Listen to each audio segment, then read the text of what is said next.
So hello everyone, তোমরা সবাই কেমন আছো? আশা করি খুব ভালো আছো আর আমি অনেক ভালো আছি। এটা ছিল মামাবাড়ি আসার দিনের ব্লগ। তো বাস থেকে নেমেছিলাম রাজবাড়ির সামনে, ভাবলাম যে একটু ভিডিও করি, ফটো তুলি কটা।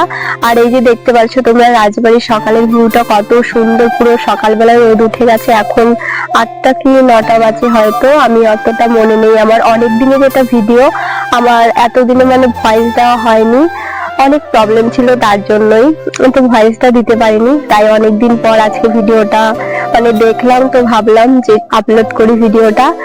তো তোমরা অবশ্যই কমেন্ট করে জানিও যে ভিডিওটা কেমন হয়েছে। আর রাজবাড়িতে সকালবেলা আসলে না, পুরো মানে সকালে বেশি একটা লোকজন থাকে না। আর সকালবেলা মানে ভিডিও শুট করার জন্য একদম পারফেক্ট সময়, সকাল 7টা 8টার দিকে আসলে বেশি লোকজন থাকে না।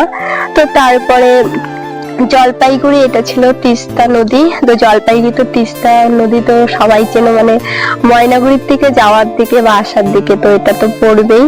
তো সকালের ভিউটা জাস্ট তোমরা দেখো, এত সুন্দর লাগছিল। আর সকালবেলায় রৌদ্র উঠে গেছে, তো এখন তো মানে ঠান্ডা প্রায় পড়েই গেছে। তো শীতের সময় সকালে রোদ বেশ ভালোই লাগছিল। আর একদম ঘুম থেকে মানে সকালবেলা 6টার দিকে 7টার দিকে বেরিয়েছি, তো 7টার দিকে বেরিয়েছিলাম, তার জন্য চোখ মুখের অবস্থা একদমই খারাপ। পুরো মানে ঘুম থেকে উঠেই রেডি হয়ে চলে এসেছি। তো তোমরা অবশ্যই কমেন্ট করে জানিও যে ভিডিওটা কেমন হয়েছে। জানি না কেমন হবে, মানে আমি অনেকদিন থেকে ভিডিও বানাতে পারছি না, মানে কোথাও সেরকম যাই না।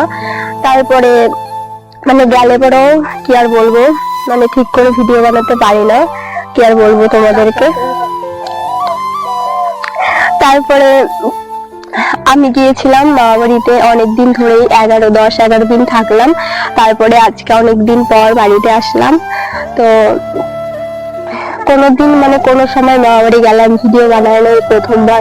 মামাবাড়ি যাওয়ার সময় যে ভিডিওটা বানিয়েছিলাম, তোমরা অবশ্যই মানে অনেক অনেক ভিউজ হয়েছিল, অনেক তোমরা লাইক কমেন্ট করেছো, থ্যাংক ইউ।